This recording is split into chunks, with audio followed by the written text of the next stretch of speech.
എല്ലാ പ്രേക്ഷകർക്കും പുതിയൊരു വീഡിയോയിലേക്ക് സ്വാഗതം. വീണ്ടും പാൻ ഇന്ത്യൻ ചിത്രവുമായി ദുൽഖർ എത്തുകയാണ്.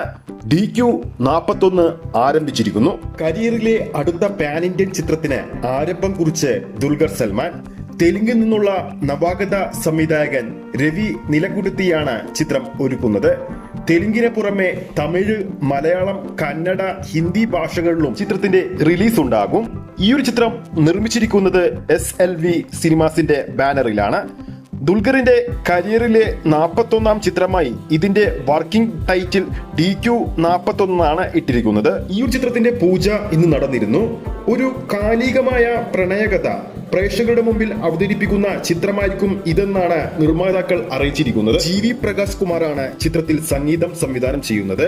ലക്കി ഭാസ്കറിന് ശേഷം GV പ്രകാശ് കുമാർ ദുൽഖർ കോംബോ വീണ്ടും ഒന്നിക്കുന്നു എന്ന പ്രത്യേകത കൂടി DQ41 അനൈ ഗോമസ്വാമിയാണ് ചിത്രത്തിൽ DOP കൈകാര്യം ചെയ്യുന്നത്. തെലുങ്ക് താരം നാനിയാണ് ചടങ്ങിൽ ഫസ്റ്റ് ക്ലാപ്പ് നിർവഹിച്ചത്. ദുൽഖറിന്റെ കരിയറിലെ 41ാമത്തെ ചിത്രമായ ഇത് SLV സിനിമാസിന്റെ നിർമ്മാണത്തിലെത്തുന്ന 10ാമത്തെ ചിത്രം കൂടിയാണ്. ചിത്രത്തിലെ മറ്റു പ്രധാന താരങ്ങളെ കുറിച്ചുള്ള വിവരങ്ങൾ വൈകാതെ പുറത്തുവരുമെന്നാണ് പ്രതീക്ഷിക്കുന്നത്. അതേസമയം വിവിധ ഇൻഡസ്ട്രികളിൽ നിന്ന് ശ്രദ്ധേയമായ ചിത്രങ്ങളാണ് ദുൽഖറിനായി ഒരുങ്ങുന്നത്. തമിഴ് ചിത്രം കാന്തയാണ് അതിലൊന്ന്. തെലുങ്ക് താരം റാണ രഘുപതിയുടെ നിർമ്മാണത്തിലെത്തുന്ന ആ ഒരു ചിത്രം റിലീസിന് തയ്യാറെടുക്കുകയാണ്. ഇനി പ്രേക്ഷകർ ആകാംക്ഷയോടെ കാത്തിരിക്കുന്ന ദിലീപ് നായകനായെത്തുന്ന ബബ്ബ എന്ന സിനിമയുടെ ഏറ്റവും പുതിയ അപ്ഡേറ്റ് ഇപ്പോൾ പുറത്തു വന്നിരിക്കുകയാണ്.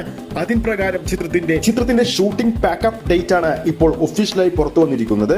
ചിത്രത്തിന്റെ ഷൂട്ടിംഗ് പാക്കപ്പ് ഈ മാസം തന്നെ, അതായത് ഓഗസ്റ്റ് മാസത്തിൽ തന്നെ ഉണ്ടാകുമെന്ന് ഉറപ്പിച്ചു കഴിഞ്ഞിരിക്കുകയാണ്. ഓഗസ്റ്റ് 18-നാണ് ചിത്രം പാക്കപ്പ് ആവുന്നത്. നമ്മുടെ സ്വന്തം ലാലേട്ടൻ കൂടി പ്രധാന വേഷത്തിലെത്തുന്ന ഈ ഒരു ചിത്രത്തിൽ വളരെയധികം പ്രതീക്ഷയോടെയാണ് ആരാധകർ കാത്തിരിക്കുന്നത്. അപ്പോൾ ഈ ഒരു അപ്ഡേറ്റ് വീഡിയോ ഇഷ്ടപ്പെട്ടിട്ടുണ്ടെങ്കിൽ വീഡിയോ ലൈക്ക് ചെയ്യാനും ചാനൽ സബ്സ്ക്രൈബ് ചെയ്യുന്ന കാര്യം ഓർമ്മിപ്പിക്കുന്നു. അടുത്തൊരു അപ്ഡേറ്റുമായി നമുക്ക് വീണ്ടും കാണാം.